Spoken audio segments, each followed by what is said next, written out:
Now, as newly elected legislators get their footing at the Roundhouse, the Navajo Nation has welcomed a new leader.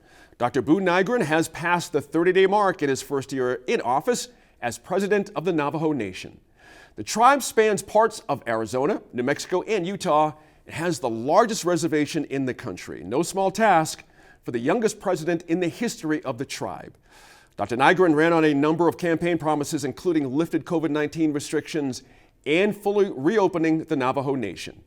NMAF correspondent Antonia Gonzalez caught up with President Nygren to ask about that action and what he's learned in his short time leading the tribe. President Nygren, thank you for joining me. Yes, it's an honor to be here with you. And last time we spoke, you were at a flea market, campaigning on the campaign trail. Now you're back at it on the move, but now you're president of the Navajo Nation. How's it going so far? I am 38 days on the job, end of today, and it's been super exciting. It's been everything that I wish I've dreamed about being as president, because you get to lead the Navajo Nation in a way that you set the pace for the future of our nation. So the past 38 days, I've done a lot of traveling. I've met with a lot of leaders. I've met with all three governors, Arizona, New Mexico, and Utah governors, all the state senators, the state representatives, the U.S. representatives, and U.S. senators as well from all the three states as well too. So it's been exciting. A couple of weeks, and also at the same time really maintaining what I promised my campaign was about, was working with the Navajo Nation Council and making sure that I am in communication with them and doing my best to make sure I align myself with them as far as priorities. So anything that I talk about or present about, I've been very transparent about getting that information back over to the Navajo Nation Council as well. And the other thing I also did was my first week to Washington, D.C. a few weeks ago. I was actually the guest of Senator Mark Kelly at the State of the Union. So that was pretty exciting, coming from a place where I've never been to Washington, D.C. I think the last time I was there, I believe I was in high school. So this time around, it was exciting to visit, go to the State of the Union, also be invited for a meeting inside the White House. So that was all everything that I've been thinking about. One of the things that we did do is make sure that we lift the mask mandate, because I felt like it was about time. All the surrounding communities have reopened, all the surrounding cities have reopened, and we just took precautionary and made it optional for people to wear masks. So a lot of things like that. And I've signed 2 legislations so far. One was for emergency response with the storms that have come in, to make sure that we replenish at the chapter level, to make sure they do have some emergency funding.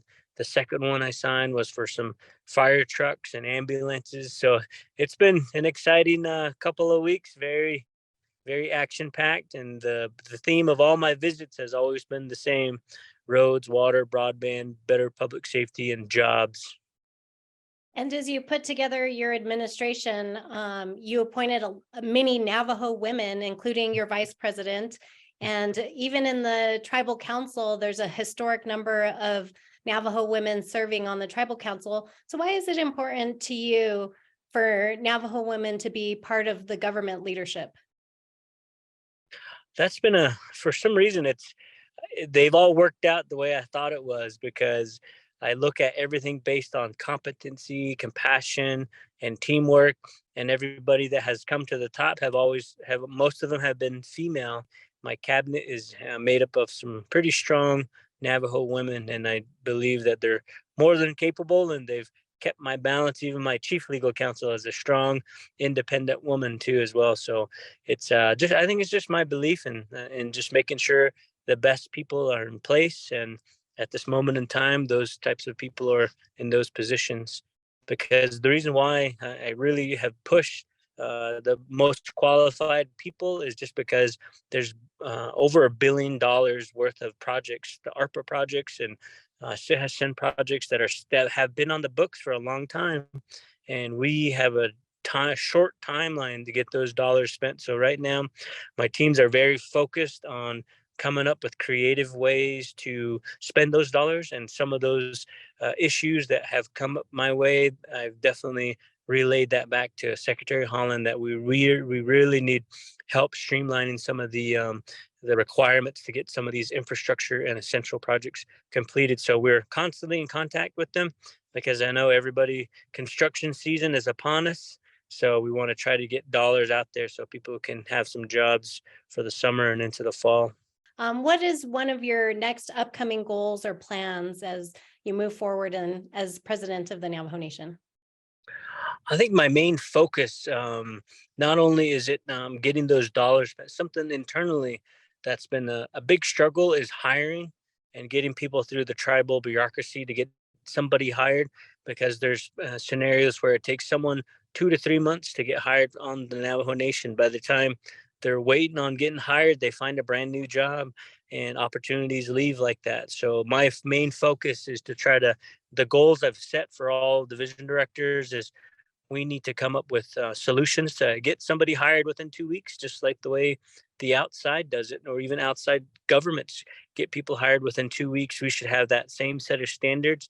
And at the same time, housing has been a big forefront for trying to recruit people. So I'm definitely trying to task my teams to housing opportunities for medium income types of jobs. So I'm looking forward to approaching the Navajo Nation Council on some housing development projects for employees, even if it's just a studio. I think a lot of people would appreciate that. Well, with that, just any closing words for the younger generation who, are leaders now. There are a lot of young Navajo people who are doing great things on and off the reservation. So any words to our young Navajo people out there? I think that my number one thing is continue to believe that you can make a difference and come home to help our people in our communities. Because I think that there was times when people ask me, Boo, how is a construction guy ever going to come back to the Navajo Nation and lead our people and be president of the Navajo Nation? And deep down in my heart, I knew that my skill set and my belief and commitment to try to help was going to find a way and a path to be president. And I feel like if you're listening, don't let someone hold you down or tell you otherwise. As long as you yourself are centered and believe in the mission that you can help our communities, keep that going and move along. Because some like myself, I come from a very small community of Red Mesa, and I'm now the president of the Navajo Nation. So you can definitely get it done.